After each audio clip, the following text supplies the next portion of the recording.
Do we have any passionate salespeople in the audience? You guys in sales? I want to hear an applause though. You guys in sales? You passionate salespeople in the audience? All right. Quick question before we get started. How many people have ever heard of the 6 gateways of sales? Is this something you've heard of before? Probably not. So you're probably here because you want to know what the hell are the 6 gateways of sales. So here's what we're going to be covering today. Understanding why they matter, and then just kind of going through each gateway. We're going to explain these to you, and just FYI, afterwards, I'll be outside. We're not going to do any Q&A today, but I'll be taking questions outside of the room after the presentation. So how do we understand what these 6 gateways are? Does anybody know or think they know what the real purpose of a salesperson is? Any thoughts? What's the real purpose of a salesperson? Make people buy. Bring in revenue. No. It's to bitch and moan, right? Marketers bring leads, and then everyone goes, but they're not good, blah, blah, blah. There are all these, excuses. So, kind of a joke, but really it's to be an informant. And there's a big problem with sales right now, and that's because it's a learned trade, right? How many people went to school for sales? Is this what you told your mom you were going to be when you grew up? I'm going to be a salesperson. I'm going to be in sales, Mom. No. There's way too many of us with too many ideas. In fact, there's almost 15 million of us in the United States alone. So, the purpose of the gateways, the 6 gateways, are to make this a little bit more simple, easier. For better or for worse, there's no quality control on people or process in sales, right? It's all things that we're learning. We might read a book, right? We might attend a talk like this, but there's no quality control. For instance, no one did this, right? No one went to Harvard University and got their bachelor's in sales. James McDean, degree in business development, magna cum laude and crushing quota. Yeah, right? That doesn't happen. So I'm going to tell you what the 6 gateways are not. They're not deceptive. These aren't tricks designed to, convince someone to buy. They're not sales tactics. They're going to help you close the deal. And they don't do the hard work for you. There are 6 reasons people won't buy, but they'll never tell you. That's what the 6 gateways are. In understanding where people are in their buyer's journey, this is how you are going to utilize the 6 gateways to understand where a deal, a customer, an opportunity is potentially stuck. There are also the 6 stages of selling in their proper order. For instance, if you get a new prospect on the line, you should generally start with gateway 1 and work all the way to gateway 6. You have to traverse each gateway in order. And of course, it's where they're actually stuck. So let's jump into the first gateway, vision and alignment. I thought the first gateway of sales was vision. So when it comes to the first gateway and establishing or reinforcing your vision, this oftentimes is what's on your website. It's very simple, it's clear. For instance, at PandaDoc, we call ourselves the future of documents. If you get on the line and you start talking about all the features of PandaDoc, or you start talking about all the features of your product, you're not doing a very good job creating alignment. Sharing a vision is actually pretty important. Why do you guys exist? You have a vision that's worth selling alone. You also want to create intentional misalignment. For instance, do you have an enemy? What are you trying to displace? And the real goal is to eliminate prospects from your pipeline as quickly as possible. For instance, if someone's very happy with the way they're currently doing things, and they don't believe in a better way, it's going to be hard to sell them on the features of your product if you're not generally aligned on vision.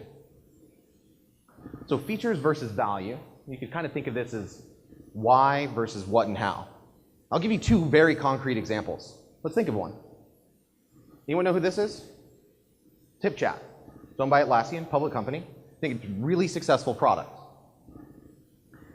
It was an innovative new group chat for teams, right? These are features, right? This is not vision. That's what HipChat sold. But I already have Skype. I have GChat. Like, why the hell do I need another chat tool? This doesn't make any sense. Really hard to start a sales conversation when you're like, yeah, I'm going to pitch you this new innovative group chat for teams. Group chat, really? But how many people know who this is? right? We pretty much all use Slack now. It's consuming the world, right? Slack had a vision, and they did a very good job articulating that. They wanted to change the way the teams communicate, right? Do you fundamentally believe that the way that we currently communicate is broken? Yeah. Internal collaboration is kind of a bitch. It's really hard. We send tons of emails, things get lost through the crack. And what they said was, information is valuable, right? Easy collaboration should be something that you care about. These aren't typical sales lines, right? These are things that are bigger, right? It's bigger, broader. And they had a very clean-cut enemy, right? The email was like the devil, right? Internal email is the worst possible thing you could do for internal collaboration. So you do have to define your enemy, and you have to do it up front. Dividing and conquering and creating intentional misalignment is how you really start to cull your pipeline quickly. It's how you decide and determine whether or not someone actually believes in what you do, so you don't waste the rest of the time trying to sell them a bunch of features that they could care less about. Because that's what happens. You start to give a bunch of features, and they're not really aligning with what you do. They could actually be in the enemy's camp, and you're trying to sell them a solution, right? Not going to happen. There's also something that's really interesting about this. You have the principle of least attraction. Whenever you seem desperate for the deal, do you think that person really wants to buy from you? No. But when you're very clear, and you can communicate that, for instance, this is what we believe in, and these are the types of people we help, and we really care about this. And if it's something that you don't share as well, that's fine, then we're not the right fit for you. That gives them an easy out. Always give your customers an easy out. And what's funny, whenever you aren't trying to be desperate, that principle of least attraction actually might bring people back into your camp in the first place. So why is it so crucial? A shared belief in a better way, it helps paint the status quo as unacceptable, right? Because I'm assuming what you're selling is something different than the way that people are currently utilizing a product or a service, right? When you start selling with vision and you're creating alignment, you are actually doing building the foundation of your sales house, so to speak. You have to make the way that they're currently doing things seem very unacceptable. And notice, we're not talking about a product yet. This is all just vision. And if you can't create a vision alone that's worth selling, the problem's actually with you, right? It's not, or maybe it's with your product. Maybe you have a really terrible product, in which case you should reconsider what you're selling. Or you should think about rebranding. You should think about something bigger. You have to be able to sell something. I'll give you an example. We believe at PandaDoc that there should be an entirely new way of creating documents because it's very broken. A very broken process. Go to Microsoft Word, create a new copy, download as a PDF, upload it to DocuSign, send it out, client requests a change, go back, find that file. Very boring. Broken process. And lastly, if you don't value Gateway 1, I actually think you don't value your time as a salesperson. If you're not willing to communicate around a bigger vision to create alignment, again, you're going to end up getting stuck here where that person might give you false objections later on that are actually rooted where they don't agree with what your broader vision is. So at best, your customers aren't going to stay. At worst, they're not going to buy from you. So are you stuck in the first gateway? You can ask yourself some simple questions. Did you start with why? Why does your product exist? Why are you passionate about it? Is there a mutual level of excitement around a better way, right? A better way of doing something? And do you share common enemies, right? We really hate the PDF. You guys agree that that's a really bad thing on the line. So let's talk about the second gateway now, moving from vision to validation and trust. The biggest problem in sales is that no one really trusts us, right? What percentage do you think of people consider salespeople trustworthy? Any numbers? 10? 5? 3%. 3%. And you know what's funny? So remember that other slide where I said there's 15 million people in the US that are salespeople? Interesting. Like roughly 3% of the population, right? So the only people that trust salespeople are salespeople? Yikes. Yeah, we suck at gaining trust. Why isn't this talked about in sales? Your job is to actually gain trust, but everything that you learn and read and go through sales coaching, it's not really focused around trust. So the reason we call Gateway 2 validation and trust is you have to use validation to gain that trust. You have your company, of course, so you're going to have case studies, you're going to have testimonials. Maybe you have some really good growth happening. I always tell people how many new customers we're signing up a day, right? You give some validation to what you do. And typically people are consuming this, more at the top of the funnel, but you have to talk your prospect through it. But more importantly, and what's not analyzed, is you. Why are you trustworthy? Do you have case studies of clients that you have helped that match the buyer and the company persona? How have you been helpful to other people? Can you actually make a recommendation? Can you be indisputable? For instance, here's how I helped a client like you in the medical staffing industry. That's hyper-specific. What the hell do you know about my business? Actually, I know quite a bit. I converted 1,500 documents and transformed the way that they were hiring and staffing their organization. So I have a pretty good understanding of how you guys are trying to go through that similar transformation. All of a sudden, I'm a lot more trustworthy as a salesperson. And I also think, too, if there's any marketers in the house, you actually need to do a better job of making your salespeople famous, right? So whenever you have that big win, converting 1,500 templates and revamping this entire process, we're talking to 800 people, and the way they send documents daily, their jobs sucked. They push paper, literally. It's a really terrible job, right? We should highlight this. You should get that out on the website and not just have how this company, right, adopted your solution, but how did that rep help? How did they make a good recommendation? There's also a tip I have. So I always include the latest blog post or LinkedIn or speaking session or whatever I'm doing in my email signature line, that I'm an authority. I sell a sales enablement product. So I talk a lot about sales enablement. I always include that in my email signature line, your latest piece of content. One of the ways to gain a little bit more trust in the sales cycle. Because ultimately the goal here when you're building trust is to be the doctor, not the rep.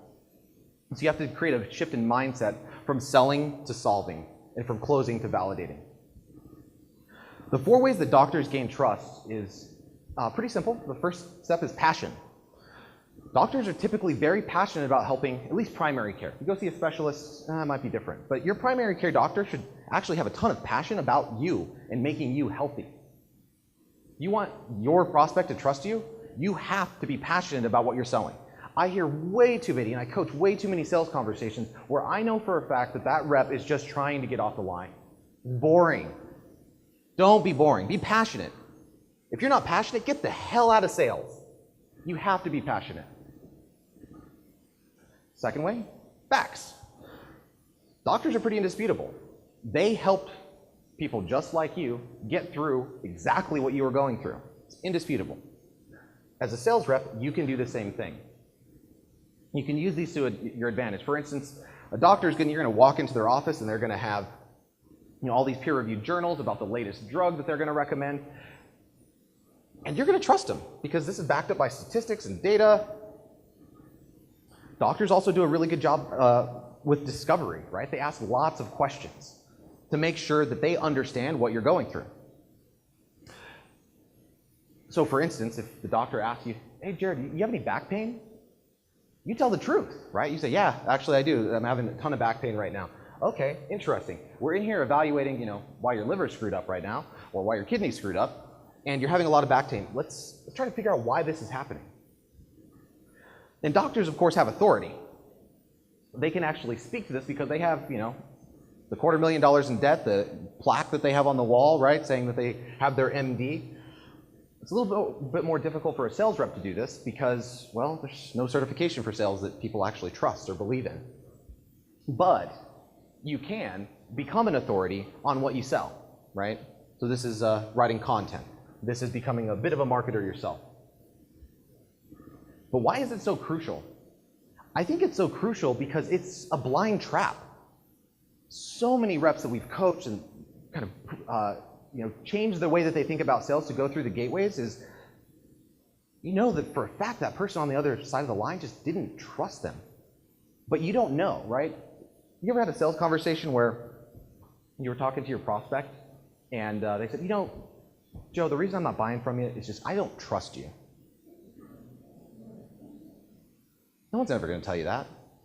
But it happens. I promise you it happens. And it happens in way more deals than you think it does. It's essential, yet rarely a focus of sales reps. That's why I think it's the second gateway. Deals get stuck here. You progress on.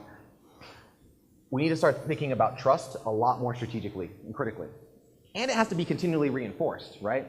So say, for instance, you're talking with, you think who would be your champion, and later on, you finally get the decision makers on the line. Guess what? Ground zero. Just because you've articulated, then you've built some level of rapport with your champion, that means nothing, absolutely nothing for these new decision makers that are on the line. You have to start over again. So are you stuck in the second gateway? So you can ask yourself a couple questions, like, have you shared any content that highlights your personal ability to help clients, right? If you have, great. Are your clients' wins referenceable? Can you make an introduction? Can you introduce someone to a client that you've helped very similar? One of our best performing sales reps, I can't tell you how many times he makes introductions to previous clients. Oh, you guys are in Ireland? Yeah, I have a couple clients I've helped out in Ireland. I've helped out, right? That's how he gains trust. I'm happy to make the introductions. You can take a look at their website, and if you want a personal email introduction, I'll make it for you. And do you believe yourself, right? Do you feel that you're trustworthy? Do you feel like you've gained trust with this person?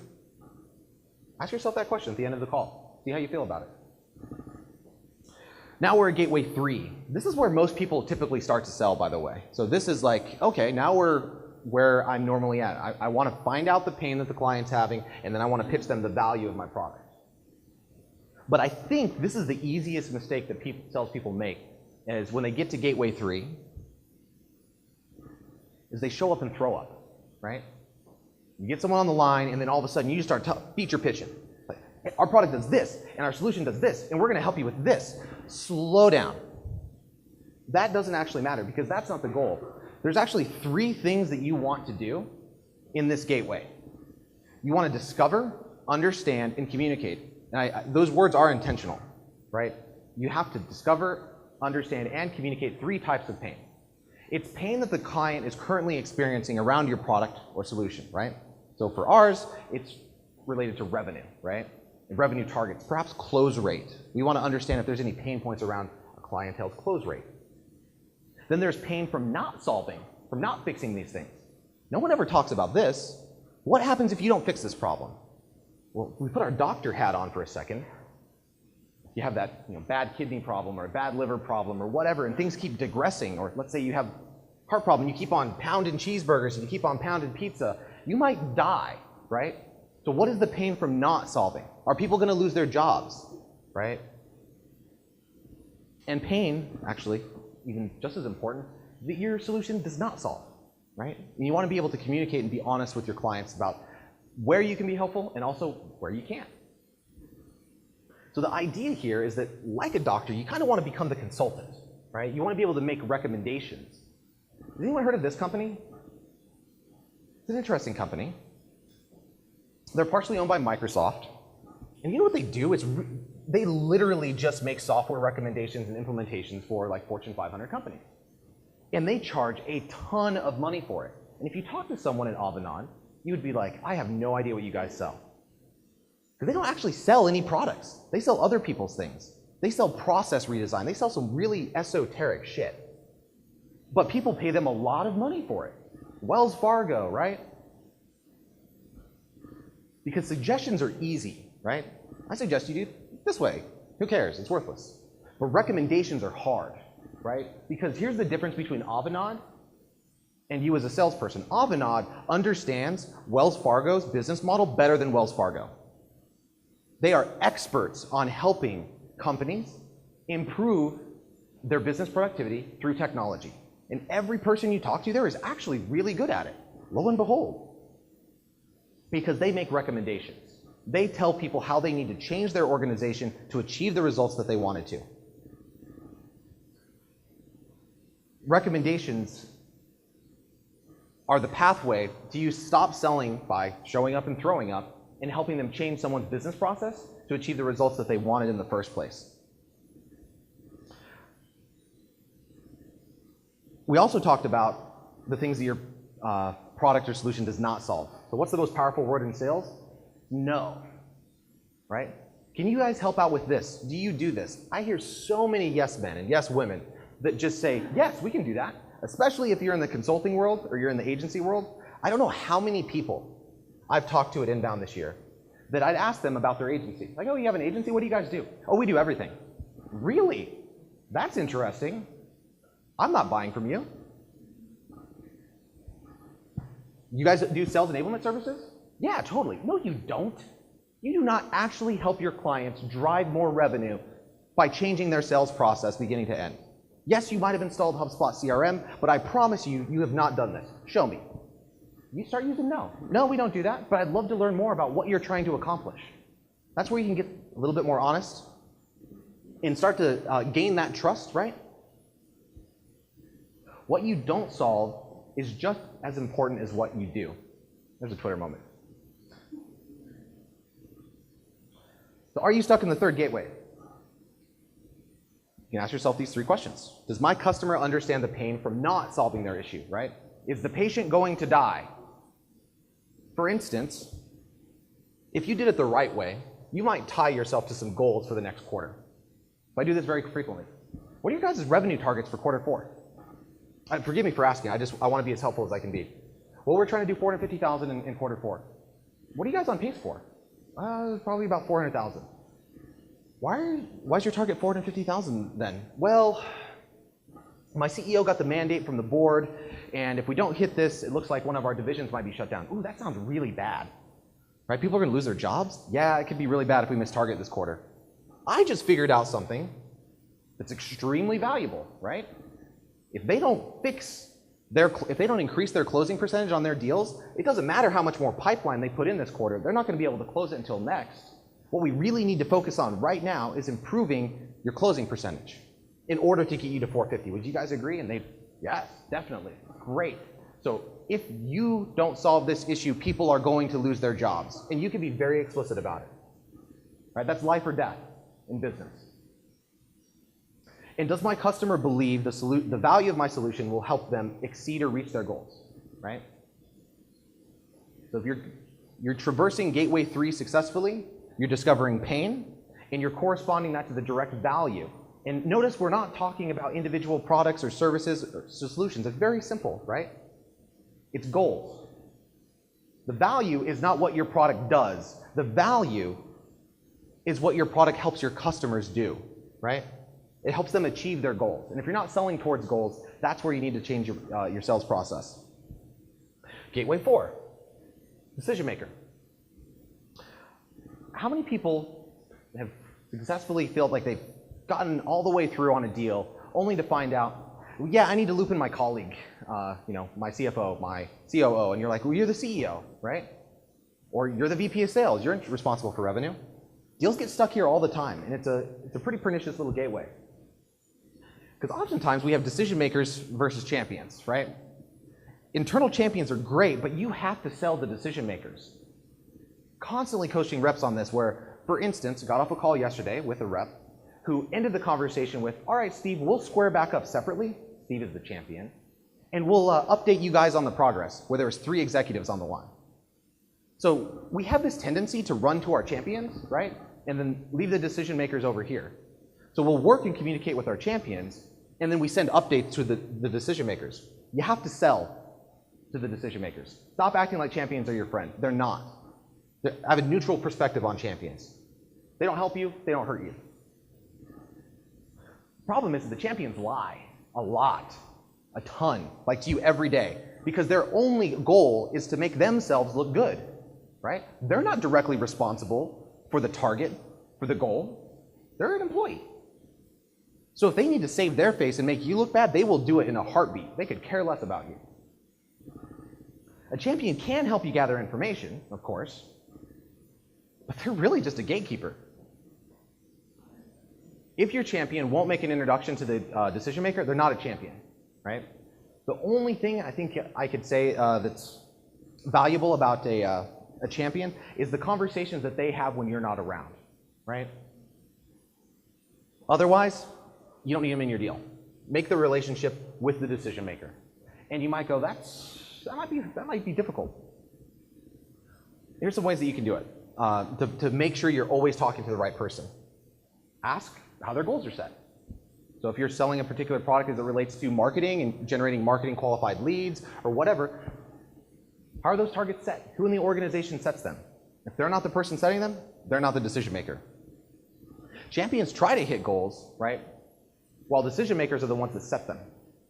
Find out who is setting the goals, and you're typically going to find the decision maker. This is a very simple question to ask. Who else needs to be looped in to evaluate PandaDoc? Well, we probably need to loop in this person, this person. They'll typically give you that. What you should do, though, is ask a question as dumb as, well, who has purchasing authority at your company? You guys have heard that before. Big in Silicon Valley, emphasizing like BANT, like authority. Do you have authority? Screw you, I have authority. Of course I have authority. I will lie to you in the face. Even if I don't have authority. Yeah, heck yeah, I have authority. I make all of the decisions about our marketing stack and I'm in sales. Of course I do. And of course you want to understand this as soon as possible, as early as possible in the sales cycle. The longer you wait to identify the decision maker, the less you value your time. Because guess what? You have to go through the first 3 gateways all over again the second that you get back to that decision maker, right? You have to do it again and again. Do it early on. So are you stuck in the 4th gateway? Does this person set the goals? Are they directly responsible for the success of a purchase? Or do they need to loop in other colleagues? Very simple. Ask yourself this question. And if you manage and coach reps, these are the questions that you can start to use to ask your reps and figure out where they're actually stuck. Because remember, that's the goal of the gateways, is to understand where a deal is stuck in very clear and simple terms. Sales is not that complicated, and you can ask questions like, well, what gateway are we stuck in? I think we're really stuck here. Great. Gateway 5, price. Let me ask you guys a question. Is price an objection in about 50% of your deals? Like, honest question. Raise your hand if you think price is an objection in about 50% of your deals. Like, honestly. Just an objection in general. Over half the room raise their hand. You're wrong. You are so wrong. Price is a false gateway. Past the 4th gateway, price is never a legitimate objection. Ever. I promise you, and you'll start to do this. They're stuck in a previous gateway. So this is why I say BANT is bull, right? We try to prioritize budget. The legacy process of emphasizing budget over the previous gateways is just complete bullshit. It uses budget against the customer to justify price, right? Do you have sales budget? Well, of course you have budget. It centers a sales conversation around something that is actually never a legitimate objection. Because if you're trying to hit revenue targets, if you're trying to hit marketing targets, there is no price you will not pay to hit your goals, if you can clearly hit them. You never want to center a purchase around budget, around price, because you're not building value and you're not tying your product, your solution to the goals of the company. I think price is actually the most commonly diagnosed objection. Happens all the time. And why does that happen? It happens because people are hedging their bets on you. They don't trust you, they don't trust your solution, so what do? If you sell an annual product, what's the first thing they're going to ask for? Go monthly, right? Or they're going to ask for a really big discount, or they're going to ask to go quarterly. It's because they're stuck in a previous gateway. Now, you might still be able to close a deal, but if you think of it that way, give them what they want. Say, okay, we can come down to your price. If I come down to that price, will you sign right now? I bet they won't. They'll have to go back and go, well, I need to talk to some other people on my team, and they'll want to take some more time. But what's actually happening is these people are stuck in a previous gateway. Think about it. They actually don't believe in your better way. You're talking to the wrong person. They're in the other camp, right? They're in that, we use Skype, and you're trying to sell me HipChat camp. I don't care. We use Skype. It works just fine for us. They don't actually trust you or your company. And they can't actually correspond the pain to the value that your product brings, nor can they actually communicate and understand the problem from not adopting your solution. Or you're just not talking with the decision maker. This is it. It's simple. It's not that difficult. It actually brings a big load off, right? Okay, I understand if I'm getting price objections, I need to walk them back through. But no matter the case, if you're getting objections on price, You're going to lose now or you're going to lose later. The good news is that price is an indicator. If you think you're stuck here, you just need to go back. But some of you are asking, I know I can see it, can price ever be an objection unto itself? No, it can't. It's always, if you've successfully traversed the prior 4 gateways, price is never a legitimate objection. Again, people are just using it to hedge their bets. So a couple questions to ask, are you stuck in the 5th? Nope, you're just not. You're not stuck in the 5th gateway. Does not happen. You're stuck in a previous gateway. If I ever hear a rep tell me that they're stuck in the 5th gateway, they're lying to themselves because their customer is lying to them. And that's the whole purpose of these gateways, is to understand where your customers are stuck. Do you have to do some really funny thing? No, never. You're never stuck there. You have to actually go to the 6th gateway to understand why they're stuck here. Time. Time is another false gateway. Why is it a false gateway? Bet you guys get a bunch of that. Well, I just need some more time, or we're not ready this quarter, right? People kick the can down the road. It definitely kills your deal, right? But it's not a legitimate objection. It's not where your deal is actually stuck. So when is the right time to enter gateway 6? Well, if you think you've successfully traversed the previous 5 gateways, the time is always right now. And what do I mean by that? If you believe you've successfully traversed the previous gateways, you go for the close right now. You ask that customer, well, hey Susan, it sounds like we've covered everything that we needed to. We're really confident about this solution helping you hit your goals. So let's move forward. I'm going to shoot you over a proposal and we can get started today. It's a little bit awkward, but you have to ask for that right now. So how is that time to buy only ever now? Ask yourself this question. If I ask my prospect to sign right now, will they? The answer is no, they're stuck in a previous gateway. If you can't confidently close it this minute, that's where you have to go back. And here's what you're going to, how to know when to close. You're going to want to do the walk to the close. You're going to recap your progress through the previous gateways. It's pretty straightforward. You're going to go through gateway 1 through 4, 5, confirm price, and you're going to ask them to sign. And you're going to ask them to do it while on the phone or in person. And it's awkward, but you're not going to do the following.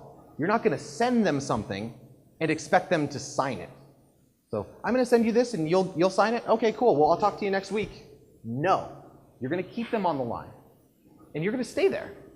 All right, well, let's get started. I'm shooting this to you right now. I know we just did a demonstration, so I know you're in front of your computer. Shoot it over to your email. Let's get it signed.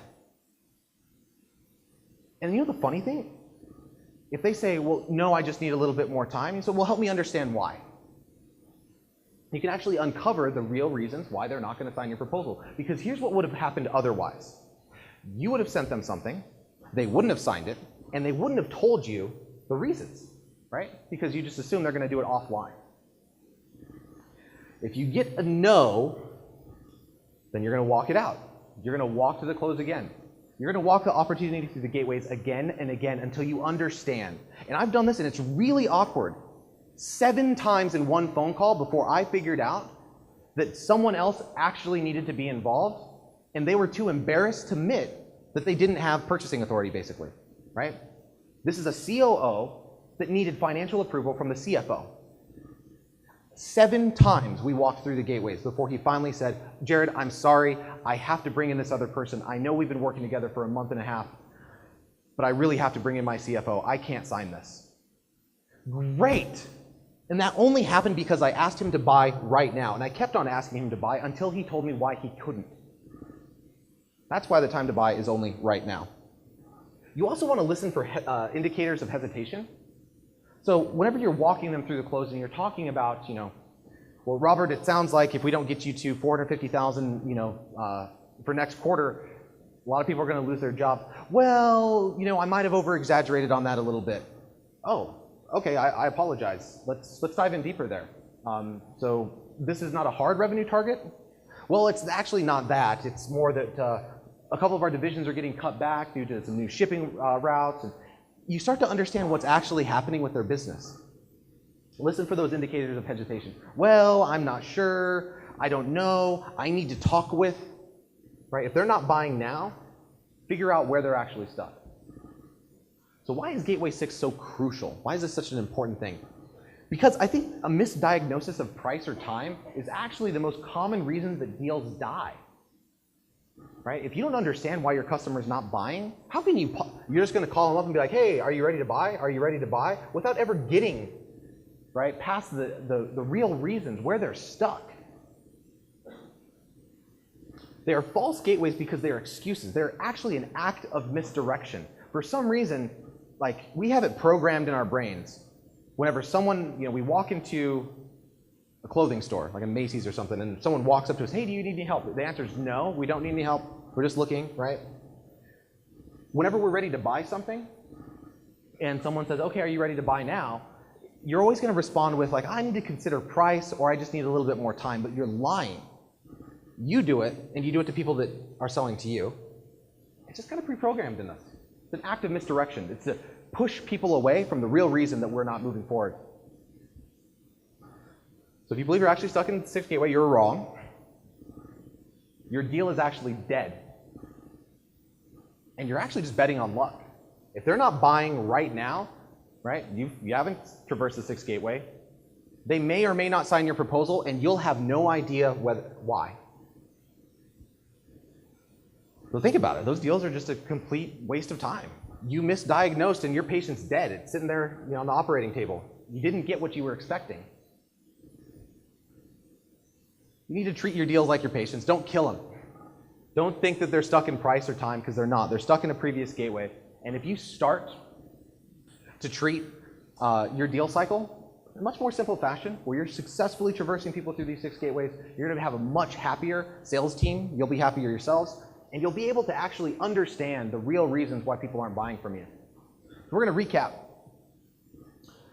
The 6 gateways of sales are just simple. You don't have to make sales harder than it needs to be. This is such an easy way to restructure your sales process to understand where deals are stuck. They're effective. They apply every single time. There is not a single deal where you could not apply the 6 gateways of sales. And that's the whole purpose of this, to make sales a little bit easier. So with the 6 gateways of sales, I actually think this is the best way that you guys can convert prospects into addicts. So thank you very much, Inbound. It's been a great time.